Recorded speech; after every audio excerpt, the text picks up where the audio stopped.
Mateus capítulo 3, verso 1 diz assim: Naqueles dias, apareceu João Batista pregando no deserto da Judéia e dizia: Arrependei-vos, porque está próximo o reino dos céus. Porque este é o referido por intermédio do profeta Isaías. Voz do que clama no deserto: preparai o caminho do Senhor, endireitai as suas veredas. Usava João vestes de pelos de camelo e um cinto de couro. A sua alimentação eram gafanhotos e mel silvestre. Então, saíam a ter com ele Jerusalém, toda a Judéia e toda a circunvizinhança do Jordão. Eram por ele batizados no Rio Jordão, confessando os seus pecados. Vendo ele, porém, que muitos fariseus e saduceus vinham ao batismo, disse-lhes: raça de víboras, quem vos induziu a fugir da ira vindoura? Produzi, pois, frutos dignos de arrependimento. E não comeceis a dizer entre vós mesmos: temos por pai a Abraão.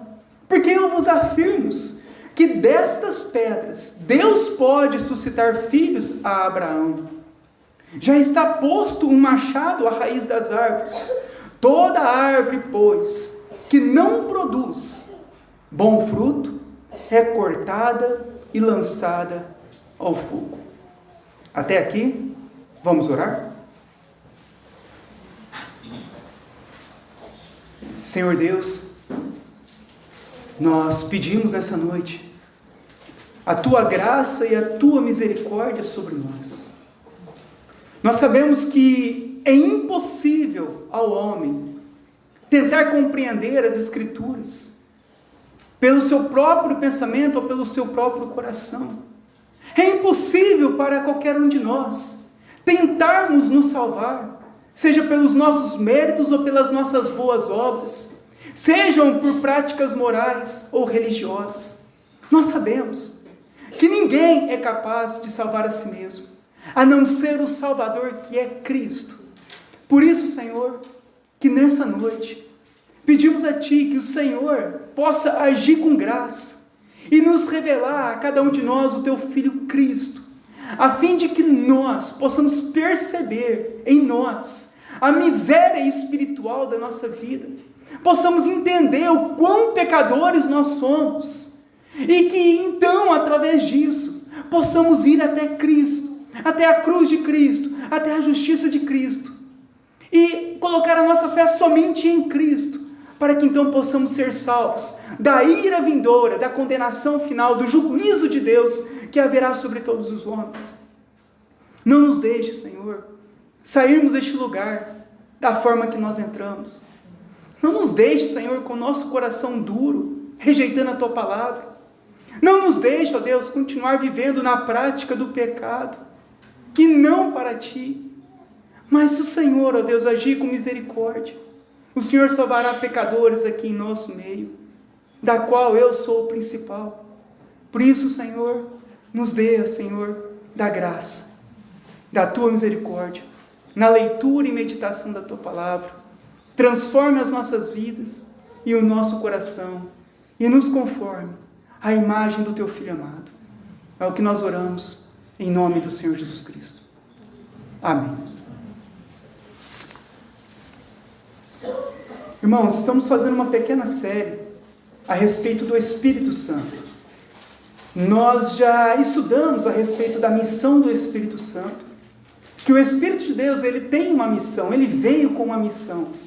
E a missão do Espírito Santo qual é? Glorificar a Cristo. Conduzir todos aqueles que são pecadores ao único que pode os salvar, que é Jesus Cristo.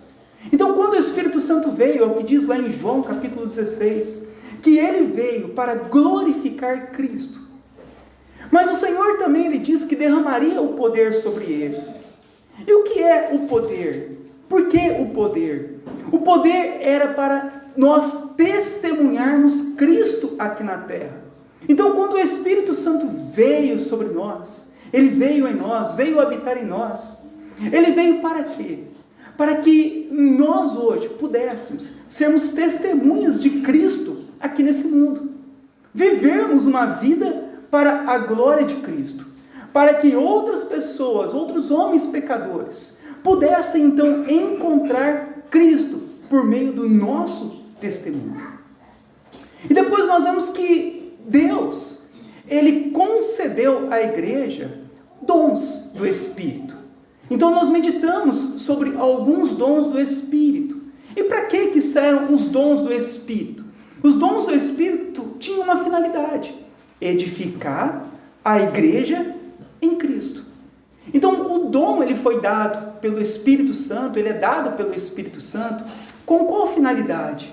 De que a nossa vida fosse edificada somente em Cristo. E hoje nós estaremos falando e meditando agora sobre o fruto do Espírito Santo. Há alguns anos atrás, cerca de 25, 30 anos atrás, existia uma ideia de que quando uma pessoa saía da igreja católica ou do espiritismo, e então ela ia para uma igreja evangélica, nós dizíamos, aquela pessoa se converteu, ela deixou o catolicismo romano, ela deixou o espiritismo, e agora ela foi para uma igreja evangélica. Então, a mentalidade ou a ideia que antes tínhamos a respeito de conversão era uma mudança de religião. Agora eu me converti, porque agora eu virei evangélico. E mal sabíamos nós, que alguns anos após, no meu caso, 20 anos após, estudar de uma forma mais profunda as Escrituras, não iria imaginar que a maior parte das igrejas que se dizem evangélicas são seitas, ao estudarmos mais profundamente a Bíblia. Daí nós começamos a ver uma avalanche de erros e heresias e conceitos errados das pessoas com relação ao que é uma conversão.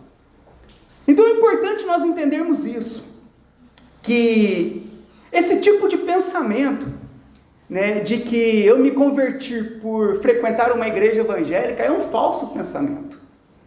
Mudar de religião ou frequentar placas de igreja não salva ninguém. A árvore ela não é conhecida pelaquela que ela professa. A árvore ela não é conhecida pelo local onde ela está. A árvore não é conhecida pelos dons. A árvore ela é conhecida pelo fruto. É o fruto que produzimos que vai identificar se realmente nós nos convertemos. O que acontece hoje é que as pessoas são conduzidas à religião e não a Cristo. São conduzidas a viverem em uma prática religiosa e não a produzirem o fruto do Espírito Santo. E esse tipo de pensamento é o mesmo pensamento que os judeus tinham também naquela época. Eles tinham com relação à sua fé. Por quê? Os judeus, eles achavam que pelo fato de eles serem judeus, eles eram salvos. Eles se achavam justos e achavam que não havia necessidade de se batizarem nem de se arrependerem, porque na mente deles, ser judeu era sinônimo de ser salvo. Da mesma forma hoje, na igreja evangélica, ser evangélico é sinônimo de ser salvo, e isso está totalmente errado. Nem evangélico, nem católico, nem espírita, nem umbandista, nem hinduísta, nem budista, nada disso. A verdadeira conversão, ela acontece quando nós produzimos o fruto digno de arrependimento. Vocês podem estar em religião que vocês quiserem, vocês podem congregar aqui a vida inteira de vocês. Se não produzir o fruto digno de arrependimento, não entrarão no céu. A salvação não é por aquilo que nós falamos. A salvação não é porque nos vestimos bem. A salvação não é porque somos evangélicos. A salvação é quando nós verdadeiramente nos convertemos a Deus. É assim que acontece. Então, como eu sei que eu verdadeiramente fui salvo? É porque um dia eu fui à frente da igreja, levantei a mão, fui lá e confessei. Aí o pastor falou: olha, ora comigo. E eu fui lá e orei: Senhor Jesus, entra na minha vida, eu te recebo como Senhor e Salvador, e agora escreve meu nome no livro da vida, e agora eu fui salvo. De forma alguma. Isso que ensinaram para nós não existe na Bíblia e nem na história da igreja. É uma falsa confissão, uma falsa segurança de fé. Não é porque nós falamos e declaramos que somos salvos, mas é quando nós somos transformados de mente, coração e atitude. É assim que nós somos salvos. E muitas pessoas estão caminhando para a morte eterna, porque nunca se converteram de verdade. Acabaram acomodando a sua vida espiritual em falsos ensinos religiosos.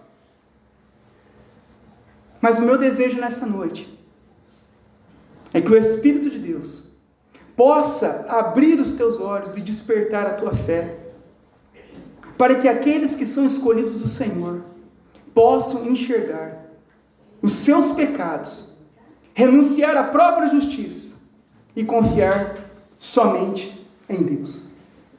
A Bíblia nos ensina que é pelo fruto que nós conhecemos a árvore. Então não é pelo dom que nós falamos, não é pela igreja que nós frequentamos, mas é pelo fruto. Não é se eu tremo as mãos, se eu caio no chão, se eu oro em línguas, se eu profetizo, mas é pelo fruto. Um dia chegou um homem diante de Jesus, isso está lá em Mateus capítulo 7, versículo 22, e falou para Jesus: Senhor, porventura não temos nós profetizados em teu nome? Em teu nome não expulsamos demônio? Em teu nome não fizemos muitos milagres? Então Jesus lhe disse explicitamente: eu nunca vos conheci. Apartai-vos de mim, os que praticai a iniquidade. Então é o fruto que vai testificar que nós fomos salvos por Cristo. Como eu sei que eu fui salvo? Quando eu produzir o fruto de Cristo, o fruto do Espírito Santo. Então aqui no versículo 8 ele vai dizer assim, vamos ler novamente: produzi, pois, frutos dignos de arrependimento. O que é produzir fruto digno de arrependimento? Precisa de acontecer duas coisas em nossa vida para que haja a verdadeira conversão. Duas coisas são necessárias para que isso aconteça na nossa vida. Primeiro, precisa acontecer nós nos afastarmos do pecado. O que é o arrependimento? O arrependimento é quando nós reconhecemos que somos pecadores, passamos a enxergar os nossos pecados, e então, ao entender a respeito disso, que isso desagrada a Deus, o que nós fazemos então? Nós nos afastamos do pecado. Mas não é somente se afastar do pecado. Além de afastar do pecado, também é necessário que aconteça outra coisa: produzir o fruto. É por isso que João Batista diz: vocês precisam de produzir o fruto digno de arrependimento. Precisamos então, para sermos salvos, a verdadeira conversão, duas coisas acontecerem em nossa vida: nós nos arrependermos do pecado, abandonarmos a prática do pecado, e agora produzirmos o fruto do Espírito. Não é apenas deixar de pecar. Tem pessoas que acham que se converteu. Olha, aquela pessoa se converteu. Rapaz, aquela pessoa ela bebia, agora ela não bebe mais. Aquela pessoa fazia aquilo, agora ela não faz mais. Mas isso não significa que ela se converteu. Se ela participar do seré, você vai ver que ela vai parar de beber também.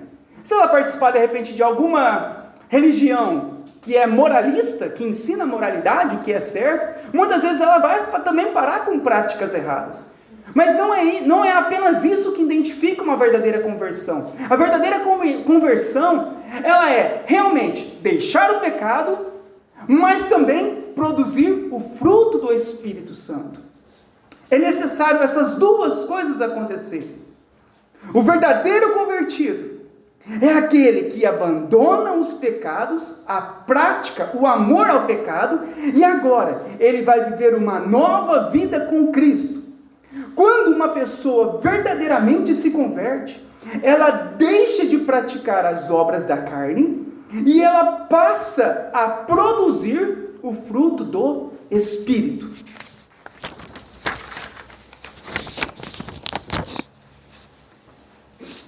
Ela deixa de ser pecador e passa a ser santo.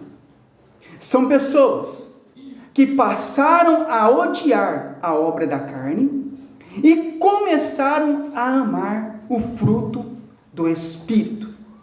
Vamos lá em Gálatas 5.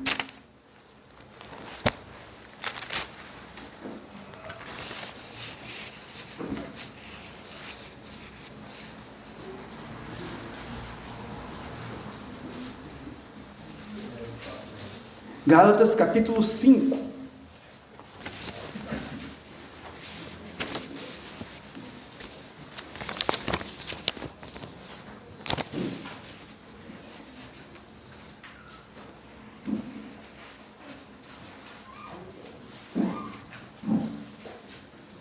Muitas vezes nós passamos muito por cima com relação ao fruto do Espírito. E quando eu estava meditando a respeito disso, me impressionou muito. Porque nós achamos que somos cristãos. Mas quando eu estava meditando, eu vi que nós precisamos de muito ainda para sermos cristãos. Que uma verdadeira conversão, ela vai muito além do que ser evangélico ou do que abandonar pecado. É necessário que o verdadeiro convertido, ele também produza o fruto do Espírito.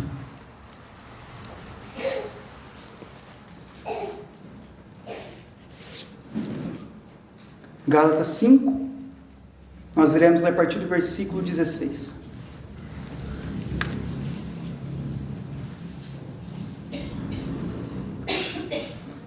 Digo, porém, andai no Espírito, e jamais satisfaçam os desejos da carne. Porque a carne, ela batalha, luta, milita contra o Espírito, e o Espírito contra a carne, porque são opostos entre si, para que não façais o que porventura seja do vosso querer. Mas se sois guiados pelo Espírito, não estáis sob a lei. Ora, as obras da carne são conhecidas e são prostituição, impureza, lascívia, idolatria, feitiçarias, inimizades, porfias, ciúmes, iras, discórdias, dissensões, facções, invejas, bebedices, glutonarias e coisas semelhantes a estas, a respeito das quais eu vos declaro, como já outrora vos preveni, que não herdarão o reino de Deus os que tais coisas praticam.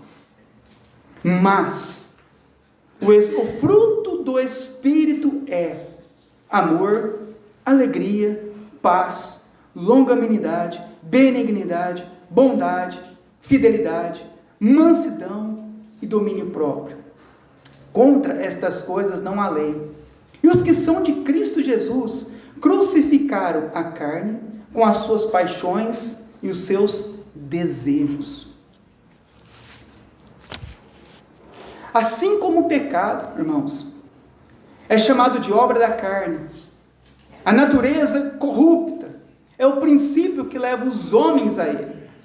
Assim a graça é chamada de fruto do Espírito, porque procede do Espírito. Nós muito ouvimos falar a respeito da obra da carne. Aqui nós sempre entendemos quais são as obras da carne, aquilo que é pecado. Nós já estamos cansados até de ouvimos sempre, obra da carne, prostituição, toda forma de relacionamento sexual contrária às Escrituras, seja a relação sexual entre solteiros, seja casados fora do casamento, que é o adultério, ou seja, entre pessoas do mesmo sexo, o homossexualismo. É o que diz aqui: prostituição, pecado, impureza, lascívia, que é a sensualidade, a idolatria, colocar qualquer coisa acima de Deus, as feitiçarias, invocação de mortos, inimizades, porfias, que são discussões, ciúmes, depois iras, discórdias, dissensões, facções, invejas, bebedices, glutonarias, e coisas semelhantes a essa, a respeito das quais eu declaro, como já vos preveni, que não herdarão o reino de Deus os que tais coisas praticam. Então nós já entendemos, sabemos o pecado, sabemos como a nossa carne, ela milita contra o pecado, e aos desejos da nossa carne com relação ao pecado.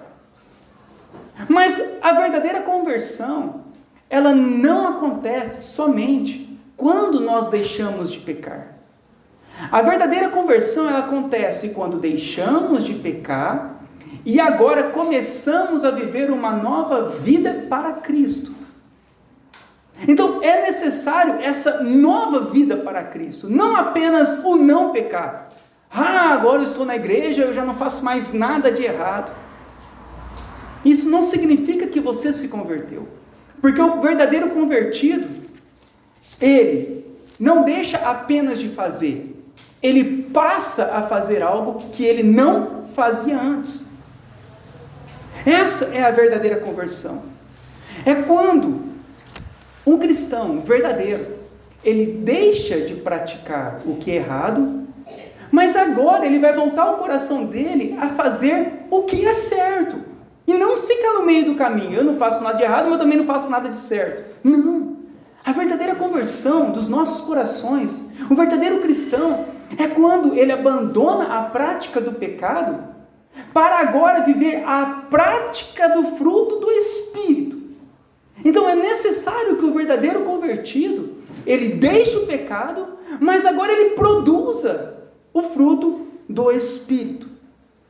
E o que eu quero, nessa noite em especial, fazer uma exposição mais profunda com relação ao que quais são esses 9 frutos do Espírito que Paulo ele nos fala. Que muitas vezes sabemos tudo sobre o que é o pecado e falamos, isso nós não fazemos mais. Mas quando nós falamos sobre o fruto do Espírito, nós também não fazemos, nós também não vivemos. E ficamos sempre lá no meio do caminho. Um cristão morno, não é nem para lá e nem para cá. Mas o Senhor, Ele nos chama para quê? Para ser cheios do Espírito.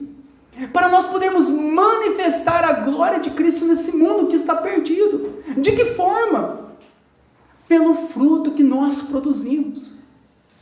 Talvez nós estamos há muito tempo na igreja. E nós acabamos, não nos apercebendo que nós não estamos mais produzindo fruto. Nós não estamos mais pecando como pecávamos antes, mas nós também não estamos muitas vezes produzindo fruto. E é isso que eu quero chamar hoje a atenção dos irmãos, para nós voltarmos à prática das primeiras obras, para nós entendermos que nós somos chamados para sermos árvores plantadas pelo Senhor junto à ribeira das águas, para dar o seu fruto no devido tempo. Para sermos pessoas a qual iremos glorificar a Deus, não por aquilo que nós deixamos de fazer, mas que agora nós vamos glorificar a Deus por aquilo que nós iremos fazer. É isso que o Senhor chama nós, a glorificarmos a Ele por aquilo que agora nós vamos fazer. E o fruto do Espírito, Ele vai nos falar a respeito disso. O que é o fruto do Espírito? Quais são os frutos do Espírito? E o primeiro fruto do Espírito que nós temos aqui no versículo 22 é o amor. O que significa essa palavra amor aqui nesse texto? A palavra grega é o amor, é ágape. O que é esse amor? Nós vamos ver se nós estamos produzindo ou não. Você vai analisar sempre o teu coração. Não esquece o irmão, é você, sou eu. Nós vamos fazer uma autoanálise nossa hoje, da nossa conversão. O amor ágape é o amor voluntário. Refere-se não à afeição emocional, nem à atração física, ou laços familiares. Mas esse amor, ele diz com relação ao respeito, devoção e afeição que conduz ao serviço voluntário. Afeição que conduz ao serviço voluntário. O que é isso? É a ligação afetiva que eu tenho com alguém que nos leva a ajudar essa pessoa. O amor é isso. O amor não é eu falar, eu amo. O amor é uma ligação afetiva que eu tenho com uma pessoa, a qual eu vou fazer de tudo para ajudar ela. O amor, ele é altruísta. O que significa? Que é um amor sem interesse em receber nada em troca. Hoje as pessoas amam, porque elas sabem que serão beneficiadas por aquilo. Ou elas fazem o bem, sabendo que serão beneficiadas por aquilo. Mas o amor que está escrito aqui, que é o amor ágape, é um amor a qual nós fazemos sem querer receber nada em troca, sem querer nos expor a nenhum mérito, mas é somente o desejo de ajudar a pessoa, é amar a pessoa, com o fim de ajudar ela no que ela precisa.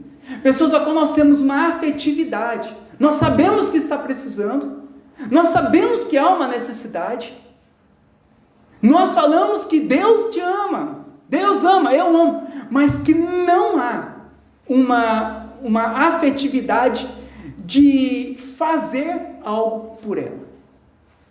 Muitas vezes fica somente nas palavras. E aqui Paulo está falando, não, uma vez que vocês viviam como pessoas tão pecadoras, que as obras que vocês faziam, as impurezas morais, sexuais, tudo aquilo que vocês viviam antes, tudo aquilo que era tão mal na vida de vocês, as bebedices, glutonarias, um mau testemunho, agora não faz mais parte da vida de vocês, mas outra coisa agora vai fazer parte da vida de vocês, o fruto do Espírito, o amor. E é isso que o Senhor fala. Então o amor é a virtude que se inicia aqui na lista de Paulo. É amar Deus e amar ao próximo como a nós mesmos. O termo usado para descrever é uma disposição favorável em relação ao outro, que chega ao ponto do sacrifício, se for preciso, para beneficiá-lo. É até forte, né? É o amor de Cristo por nós. O amor é a forma como a fé verdadeira se expressa. Então, o que o Senhor, olha que interessante, Ele tirou a podridão que havia no nosso coração, para agora, Ele colocar algo maravilhoso em nós. Ele não apenas tirou o que era mal, mas agora Ele vai colocar o que é bom. Olha para nós não merecíamos. Mas olha o que Deus ele vai trabalhar agora em nosso coração. O amor. Ele vai fazer agora que nós, que antes, odiávamos as pessoas, fazíamos o mal para as pessoas, agora, Ele vai fazer nós nos condoermos pela pessoa que está do nosso lado. Ele vai fazer nós chorarmos, nós fazermos de tudo para ajudar ela. É isso que é o fruto do Espírito. É isso que o Senhor nos chamou para viver. A nossa vida não consiste em não fazer. Porque muitas vezes as pessoas falam, vai na igreja, e falam assim, eu vou na igreja, eu vou lá na igreja e depois eu não posso fazer nada. Não! Eu vou na igreja porque agora eu posso fazer aquilo que o Senhor está colocando em meu coração. Não é o não fazer, é o fazer o que é o certo. E a primeira coisa é o amor.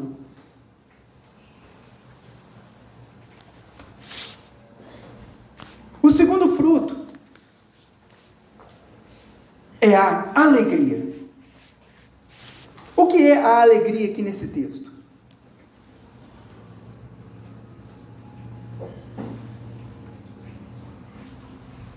É uma felicidade baseada nas promessas divinas imutáveis e nas realidades espirituais. Então, a alegria, o fruto da alegria, ela é baseada no que está escrito nas Escrituras. Nós somos alegres, não por aquilo que nós temos, ou por aquilo que nós vamos ter, mas nós somos alegres porque Cristo nos salvou. Então, o fruto do Espírito, a alegria, é nós estarmos alegres, felizes, contentes, por termos conhecido Cristo. É no sentido do bem-estar experimentado por aquele que sabe que tudo está bem entre ele mesmo e o Senhor. É a alegria de saber que o Senhor, Ele perdoou os nossos pecados. É a alegria de saber que o Senhor, Ele morreu naquela cruz por nós. Que no último dia, nós compareceremos diante do tribunal de Deus, não para sermos condenados, mas para sermos salvos, sendo salvos. Essa alegria não é um resultado de circunstâncias favoráveis. E ocorre mesmo quando as circunstâncias são as mais dolorosas e difíceis. Paulo, ele prossegue mencionando essa alegria, que é basicamente a doce satisfação que existe em quem tem os seus anseios realizados. Essa alegria é a alegria de que se eu tenho tudo, estou feliz, se eu não tenho nada, eu continuo feliz. É a alegria de quem tem tudo o que sempre quis. É a alegria de quem está completo no que tem, que é Cristo. Uma pessoa que encontra Cristo, ela é alegre, porque ela encontrou Cristo. Ela pode perder tudo, ela pode ficar doente, enferma, pode acontecer qualquer tragédia com ela, mas a alegria dela, ela não muda, porque ela não é circunstancial. A alegria é algo que vem de Deus, porque ele ama a Deus, porque ele encontrou o maior tesouro da vida dele. Então esse é o fruto, é a alegria que permanece para sempre, por causa de Cristo. Então aquele que realmente se converteu, ele não pode estar nesse mundo murmurando. Pessoas que ficam murmurando, reclamando, com aquilo que tem, com aquilo que Deus deu, sempre insatisfeito, sempre querendo mais, no sentido não de que nós podemos melhorar de vida, mas no sentido que o querer mais é aquilo que o vai fazer feliz. Nós não precisamos de mais para ser felizes, nós já somos felizes com o que nós temos. Olha para nós. O que mais nós realmente precisamos na nossa vida? Você acha que você precisa de uma grande casa? Você acha que você precisa de um grande carro para ser feliz? Você acha que precisa do que mais? Quando nós encontramos Cristo, nós nos satisfazemos em Cristo. Então, nós nos tornamos verdadeiramente alegres. Mas as pessoas desse mundo, elas andam tristes, não é assim? Talvez nós fomos por muito tempo tristes, angustiados, vazios. Mas e hoje? Nós estamos felizes. Ah, ficou doente. Vamos lá, Senhor, o Senhor nos levanta novamente, isso aí não nos abate. Aconteceu aquele mal, fez isso, perdeu o emprego, está difícil. Isso não nos abate mais. Por quê? Porque nós encontramos a verdadeira alegria. Então o fruto é a alegria.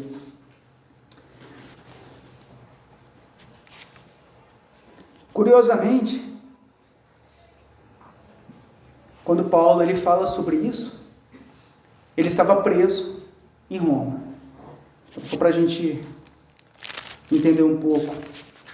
Paulo ele fala sobre alegria estando preso, perseguido por causa de Cristo.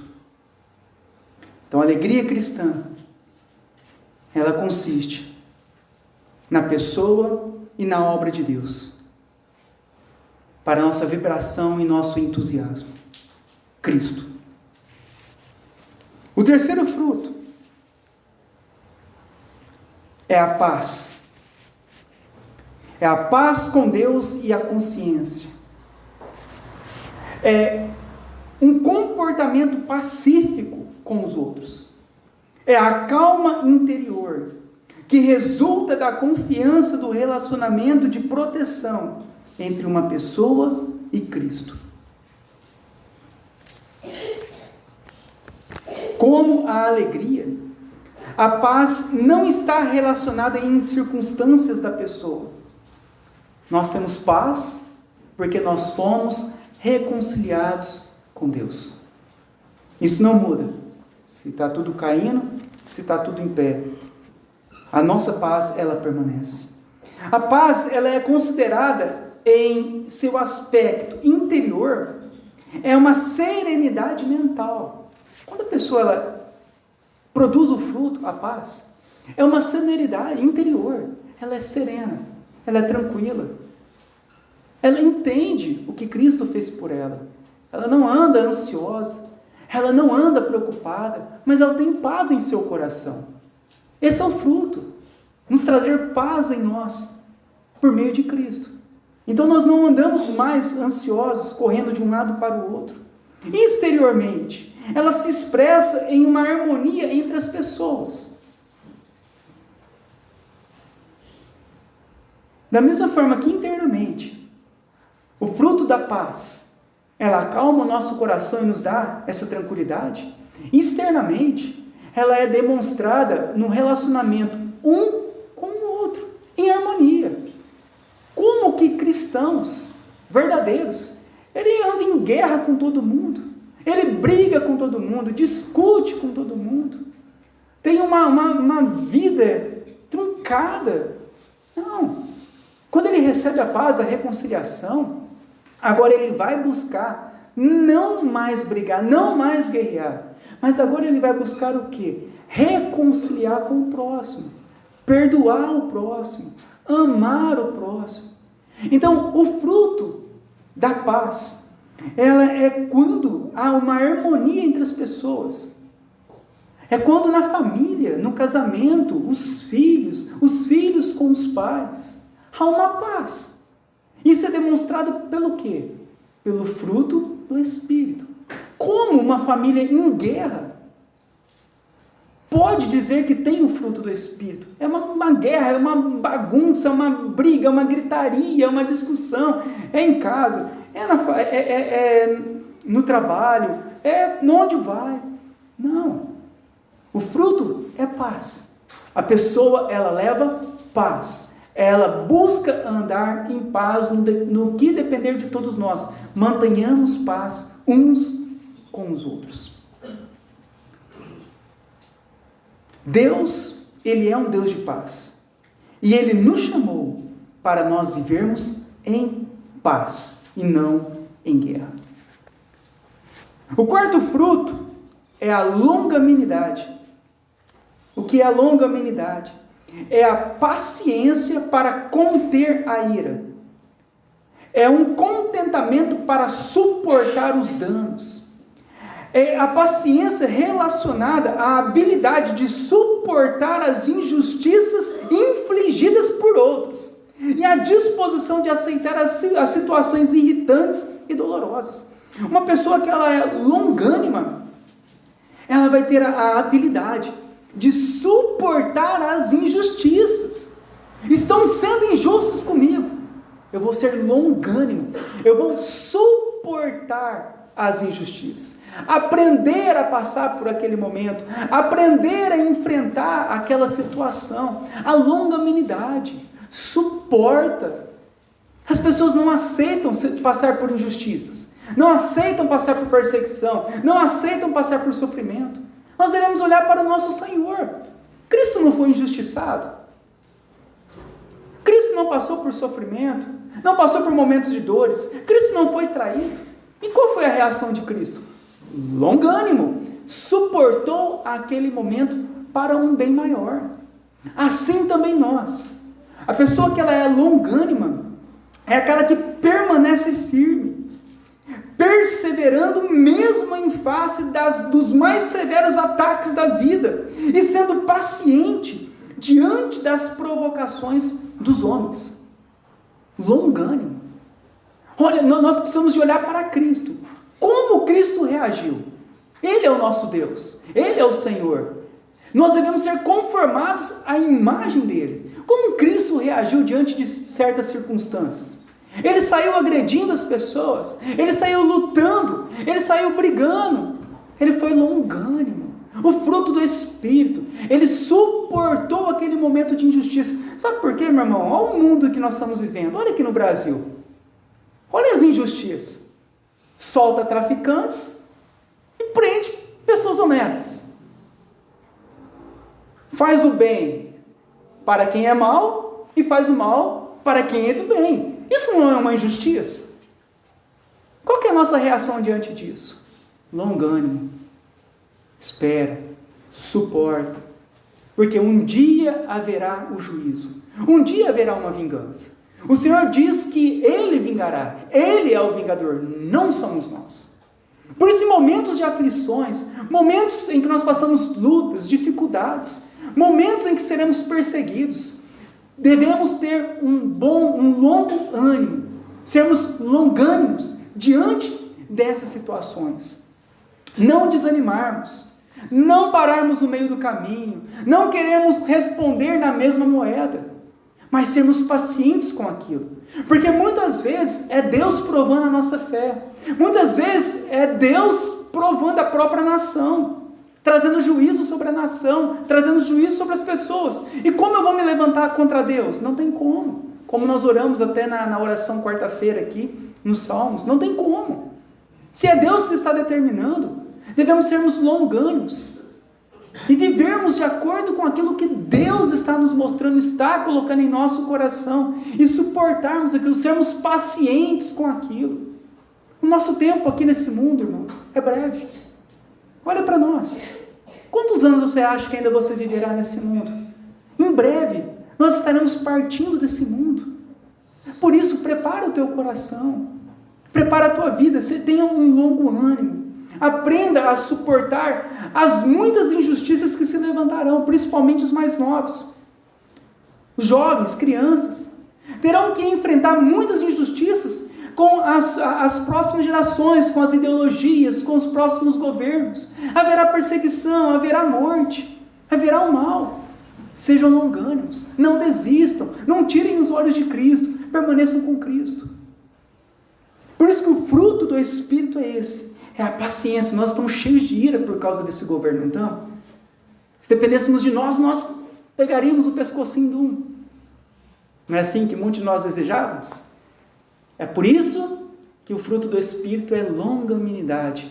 O Senhor vai acalmar o nosso coração e vai falar, não é dessa forma que vamos resolver o problema.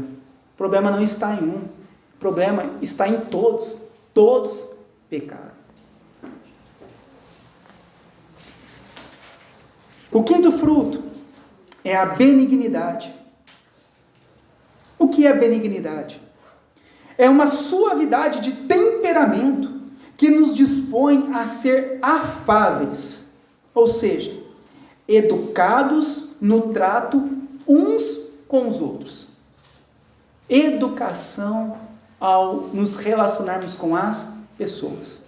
Filhos educados com os pais, pais educados com os filhos, funcionários educados com os patrões, patrões com os funcionários, entre amigos, entre familiares, entre as pessoas. Então, a benignidade, ela vai mostrar o que para nós? Vai nos mostrar que nós devemos o quê? Sermos afáveis, o nosso temperamento, sermos gentis uns com os outros e facilmente tratáveis, que não guardam rancor e que perdoa quando alguém nos ofende. Então, a benignidade é uma gentileza. Nós sermos gentis uns com os outros, com todas as pessoas, onde nós estivermos. É o fruto do Espírito Santo. Tratar bem a família, tratar bem os pais, tratar bem os filhos, tratar bem os amigos, tratar bem os irmãos da igreja. É o fruto, a benignidade. E sermos facilmente tratáveis. O quê? Pessoas com um coração quebrantado para a correção. Não pessoas com um coração duro. Benignos são aqueles que estão na disposição de fazer o bem, com a disposição de perdoar, com a disposição de não guardar rancor. Quantas pessoas? Elas são cheias de ódio, cheias de rancor. Ah, eu vou na igreja, eu sou convertido, mas o coração está cheio de rancor, não perdoa ninguém, não perdoa aquela pessoa. Ah, não, mas eu não bebo mais. Ah, mas eu parei de fumar. Mas o coração não perdoa, guarda rancor, ressentimento, não é gentil com as pessoas, trata as pessoas não com gentileza. Eles têm uma terna preocupação com os outros. Benignidade significa se preocupar com as outras pessoas. Quando algo comum que a gente fala, né? Aquela pessoa tem um coração bom, ela ajuda as pessoas. Já ouviu falar nisso, né? Por quê? É uma pessoa benigna, cheia de benignidade. É refletida no desejo de tratar os outros com gentileza. Exatamente como o Senhor trata todos os cristãos. É um termo usado para descrever a pessoa que faz o bem, sendo generosa em seus atos de bondade. Então, benigno é uma pessoa que ela faz o bem. Você está entendendo a diferença de ser verdadeiramente convertido? Não é quem apenas deixa de pecar, mas quem deixa de pecar, mas agora passa a fazer o bem. É uma pessoa generosa em fazer o bem. Ela gosta de ajudar, ela gosta de contribuir, de dar uma cesta básica, de pagar uma conta da pessoa. É uma pessoa, você vê que as pessoas que são mais pobres, que muitas vezes está ali vendendo alguma coisa na rua, né? Pessoas mais simples, que está lá vendendo, passa vendendo, aí a pessoa fala, quanto que é? 10. Tó. Aí para 10, você não faz por 5, não faz por 5, sabe? Fica lá com mediocridade, de vez ajudar a pessoa que está precisando, a pessoa que é sugada da pessoa. O benigno não, ele é generoso, ajuda. O que vai mudar para nós? 5 reais a menos, a mais? Para que pichinchar? A pessoa ela está precisando, ajuda. Então o benigno, ele começa a enxergar o mundo com uma outra disposição, com uma outra cosmovisão. Ele quer ajudar a pessoa, fazendo bem para ela. Ajuda, dá, doa. Se tem condição, meu irmão, seja generoso. Nós não vamos levar o nosso dinheiro para o caixão. Se há possibilidade de fazer o bem, faça o bem. Depois que você morrer, o que adianta?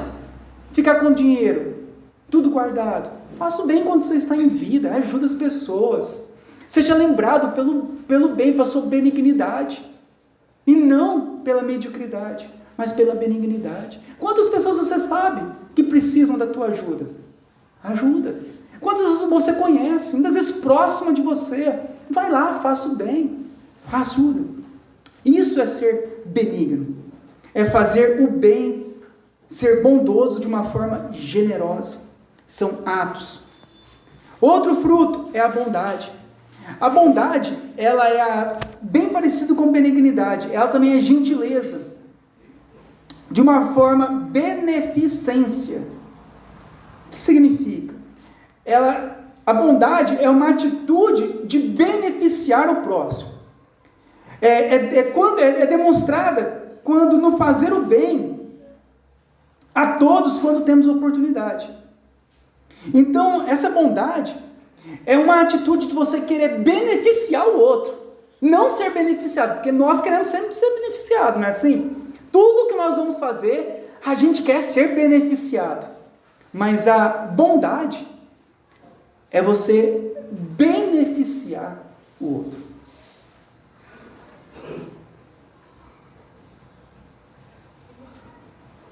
sempre quando nós tivermos a oportunidade.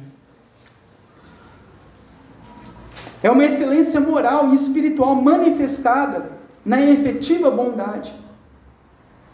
É ordenado na Bíblia que os cristãos, eles exemplifiquem a bondade, que eles demonstrem, coloquem em prática essa bondade. Esse termo é quase um sinônimo da benignidade. Contudo, é bem provável que o apóstolo Paulo ele fizesse uma distinção entre bondade e benignidade. Na tradução da Bíblia NVI, eles traduziram a bondade como amabilidade, ou seja, uma postura de quem trata os outros com docilidade, livre de qualquer aspereza. Sabe quando você trata a pessoa com alegria? Quando você responde a alguém com alegria. Mas tem pessoas que respondem ao outro com aspereza. É áspera, é dura, é carrancuda. E nós devemos o quê? Sempre responder ao outro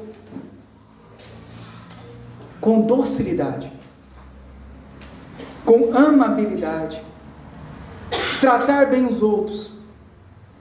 E essas distinções são relevantes, porque pode encontrar alguém amável que não faz o bem, e ainda alguém que faz o bem, mas que não é amável. Assim, as duas virtudes juntos descreveriam o homem dócil, que também faz os seus atos de bondade. Porque tem pessoas que também até fazem a caridade, mas são duras de coração. São pessoas que fazem lá, esperando receber algo. Mas outras pessoas, elas são dóceis. Mas ajudar alguém não ajuda. Então aqui ele está mostrando para nós que o fruto do Espírito é isso. Tratarmos bem a pessoa, na maneira de vida, mas também com a ajuda. Podemos ajudar uns aos outros. Olha que graça que é o fruto do Espírito. Como alguém pode ficar triste ao ler que devemos abandonar a prática do pecado e vivermos essa prática do Espírito? Nós devemos ficar muito felizes, porque o Senhor ele está nos proporcionando uma vida muito abençoada aqui nesse mundo. O sétimo fruto é a fé. Considerando, porém, que a fé é um elemento básico nas relações do homem com Deus, constituindo-se no fator que possibilita o início da vida cristã, dificilmente Paulo, no presente contexto, ele está incluindo a fé em Deus na lista como pauta. Então essa fé não é a fé em Deus. Por isso parece correto nós entendermos que o termo usado aqui por Paulo é fidelidade. Algumas Bíblias traduzem como fidelidade. Seria uma tradução do grego que seria a melhor quando falamos a respeito disso, desse termo, desse fruto. Aliás, uma tradução perfeitamente possível, fidelidade. De fato, essa palavra ela é usada para descrever uma pessoa comprometida e leal. Quando fala aqui que o fruto é a fé, o fruto é a fidelidade, ele está falando que essa pessoa, agora, ela se tornou comprometida e ela é agora leal. Assim, certamente, Paulo ele quer ensinar que o homem espiritual é alguém que é confiável, incapaz de trair a verdade, especialmente a doutrinária, e fiel quando promete uns aos outros. Ele é honesto, ele é justo quando ele promete para as outras pessoas. É uma lealdade que é confiável. Então, quando ele diz aqui o fruto, a fé é a fidelidade. São pessoas que são fiéis. Fiéis no casamento. Fidelidade quanto às doutrinas bíblicas, fiéis às Escrituras. Não, nós vamos permanecer fiéis, não mudaremos. Fiéis. Fiel que é leal, fiel aos irmãos, leal aos irmãos, que não vai trair os irmãos, que vai continuar fiel à irmandade. Então são pessoas que foram realmente transformadas por Deus, que antes ela era infiel, antes aquele que pagava melhor ela ia, aquele que falava o que agradava ela obedecia, mas agora não, Agora ela vai fazer somente o que está escrito e conforme as Escrituras. Ela se tornou fiel às Escrituras, fiel a Deus. Agora ela vai ser fiel ao casamento, fiel no trabalho, fiel com as pessoas, vai ter compromisso, vai ser honesta. Então essa é a palavra, fiel. É a lealdade, uma pessoa que é confiável. Você pode confiar, você pode dar a chave do seu carro, dar a chave da sua casa. É igual o pastor Paulo, quando ele veio aqui fazer as entrevistas, não sei se foi com o Lucas, com alguém, falou, Danilo, para esse aqui, você pode dar a chave aqui da igreja. Ele falou, não, eu já tenho a chave. São pessoas que você pode entregar, que você sabe, que vão ser fiéis, que vão agir de forma honesta, que são pessoas confiáveis. É o fruto do Espírito. Agora você vai confiar num parceiro lá que não teme a Deus? De forma alguma. Mas que as pessoas possam confiar em você. Elas possam se abrir com você. Porque o fruto que você demonstra é de alguém que é confiável. Não é fofoqueiro, não fala mal dos outros, não espalha boato. Mas é pessoas que o outro irmão pode confiar. Olha, com aquele irmão lá eu posso me abrir. Com aquela irmã eu posso me abrir. Porque eu sei que ela vai me ajudar, ela não vai fofocar, não vai falar, mas ela vai orar comigo. Agora tem pessoas que você vai falar alguma coisa, no outro dia a cidade inteira está sabendo. Não é confiável, não tem o fruto do Espírito Santo. Outro fruto, nós já estamos terminando, é a mansidão. O que é a mansidão? É uma forma de nós não sermos facilmente provocados. E quando nós formos, ser logo pacificados. Uma tradução melhor seria brandura. É uma atitude humilde e bondosa, que é pacientemente submissa em toda a ofensa, ao mesmo tempo sem o desejo de vingar-se ou dar em troco. São pessoas que são pacientes, mansas, mesmo quando elas são confrontadas. Elas não querem se vingar, elas não querem pagar com a mesma moeda.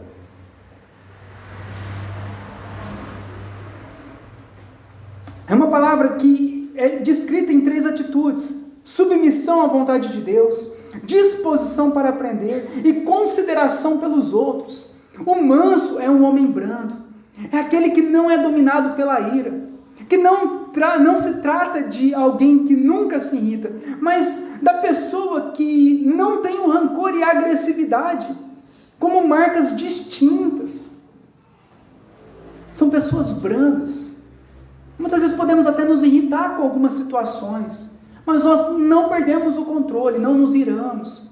Como prática, irado todo dia, irado sempre, está errado. Porque o fruto do Espírito, ele vai trazer brandura na maneira de eu falar, de eu agir, de eu me comportar. É o fruto do Espírito. E o último, 9, o domínio próprio. Diz a respeito de refrear as paixões e os desejos. É o controle das inclinações naturais. Literalmente a palavra que aponta para o ato de agarrar ou segurar o eu, o que requer do crente em um certo grau de empenho. O domínio próprio, ele se constitui no avesso do modo de vida dos incrédulos. Então o domínio próprio é quando nós seguramos o nosso eu, quando nós queremos gritar, queremos fazer algo, mas algo nos domina, o Espírito de Deus nos domina, e nós então, nós somos presos pelo Espírito para nós não nos irarmos. Então o domínio próprio, ele segura o nosso eu e refreia as nossas vidas das paixões e dos desejos. Então esses frutos do Espírito, em quem quer que sejam encontrados, claramente mostram que esses são os guiados pelo Espírito e consequentemente não estão debaixo da lei.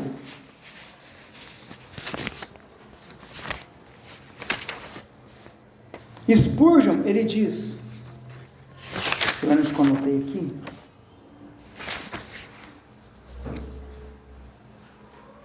Mas Spurgeon diz assim, eu achei: cuidado com aqueles que parecem anjos na rua, santos na igreja e demônios em casa.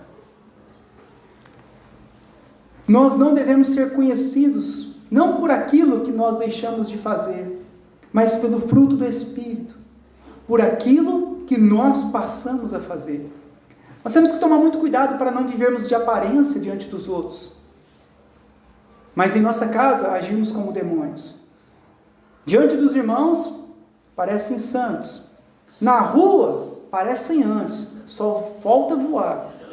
Mas quando chega em casa, é uma discussão, é uma brigaria. Um tratando mal o outro, um fazendo mal para o outro.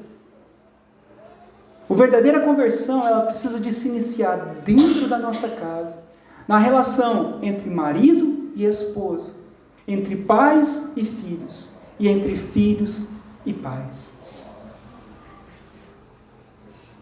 Nós devemos então ser conhecidos, não por aquilo que nós deixamos de fazer, não pelos pecados que nós deixamos de cometer, porque muitas vezes o testemunho é sempre esse. O irmão vai testemunhar. Qual que é o testemunho? Era drogado e agora não usa mais droga. Era traficante e agora não. Não quero esse testemunho. Eu quero testemunho do fruto do Espírito. É isso que eu quero que testemunhe. Aquilo que nós passamos então a fazer. E agora? Que você parou de... O que você está fazendo? Como você trata a tua esposa? Como você trata o teu filho? Como os filhos obedecem? É isso que nós queremos saber. Como nós vivemos na sociedade? Como nós damos o bom testemunho? É isso que nós precisamos. É esse o testemunho. Que a nossa vida ela foi transformada porque agora nós fazemos aquilo que é da vontade do Senhor.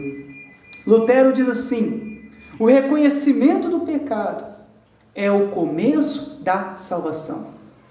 Quando nós começamos a reconhecer e falar assim: meu Deus, cadê o fruto na minha vida? Eu parei daquelas práticas, mas e o fruto? Se eu não reconhecer que eu não estou produzindo fruto, como eu vou produzir o fruto?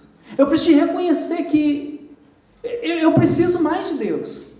Nós precisamos de reconhecer dos nossos fracassos e das nossas dificuldades e irmos até a Deus. A intenção de expor sobre o fruto é mostrar para nós que muitas vezes a nossa conversão ela parou no meio do caminho. E nós devemos agora continuar a nossa conversão, não parar, não pela metade, mas agora prosseguir. Como as pessoas nos veem nesse mundo? Será que alguém fala para você, ele é verdadeiramente um cristão? Será que as pessoas nos reconhecem nesse mundo como cristãos? Porque na época dos discípulos, as pessoas falaram pela primeira vez, aqueles homens são cristãos, pequenos cristos, parecidos com Cristo. Será que é da mesma forma que a sociedade nos enxerga? Será que é dessa forma que o marido te enxerga, que a esposa te enxerga, que os filhos te enxergam? Será que é dessa forma que os pais enxergam os filhos? Como aqueles que realmente se converteram? Se nós não estamos produzindo o fruto, é necessário nós irmos até Cristo. É porque muitas vezes nós estamos distantes de Cristo. E nós devemos novamente voltar o nosso coração para Cristo. Olha aqueles homens judeus, quando eles foram lá para ver o que estava acontecendo no batismo. Eles foram apenas para observar.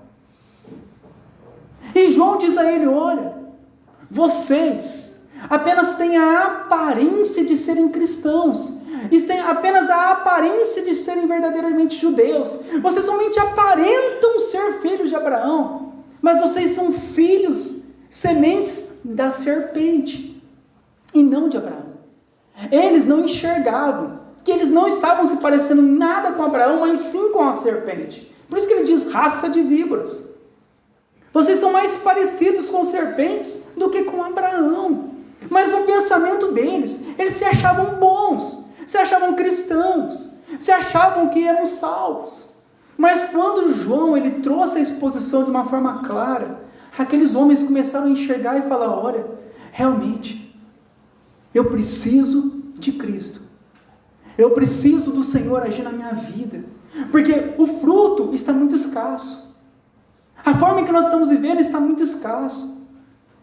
A forma em que nós estamos andando nesse mundo não está aparecendo realmente como que está escrito aqui. E nós então precisamos de nos arrepender, reconhecer que precisamos mudar, reconhecer que nós precisamos então ir além da vida em que nós estamos vivendo, para que então o Senhor Ele opere em nosso coração. E esse é o chamado nessa noite para nós, para a igreja. Igreja, nós fomos chamados para produzir o fruto do Espírito Santo. Não é apenas para deixar as obras da carne, mas para produzir o fruto do Espírito Santo. É por meio do fruto que a nossa salvação ela vai ser mostrada, evidenciada. É através do fruto que as pessoas vão ver que realmente aquelas pessoas são cristãos. É através do fruto que o teu vizinho vai entender: olha, acabou a gritaria, o que aconteceu? Conversão. É assim, a forma em que você fala com o teu amigo, que você fala com o próximo, as piadas cessaram, aquilo que era mal, aquelas palavras cessaram, mudou, o comportamento mudou, a forma, o linguajar, as roupas mudaram. O que aconteceu? Agora se converteu, agora produz o fruto, agora é diferente, porque Deus salvou. E esse é o chamado para todos nós. É o momento, igreja, é o momento em que nós estamos vendo o mundo se afundar em pecado. É o momento de nós sermos a luz desse mundo. É o momento de nós sermos o sal dessa terra. Nós não podemos andar como o mundo. Nós somos chamados para sermos distintos, pessoas cheias do Espírito Santo, pessoas que vão manifestar a glória do Senhor nesse mundo. Por isso que nessa noite, todos nós iremos fazer uma reflexão da nossa própria vida. Como nós temos vivido nesse mundo? Será que temos produzido o fruto do Espírito Santo? Será que realmente nós nos convertemos? Será que realmente nós somos salvos? Se não fomos, o Senhor está nos chamando. O Senhor está nos chamando. Pode tocar um teclado. Vamos orar nesse momento.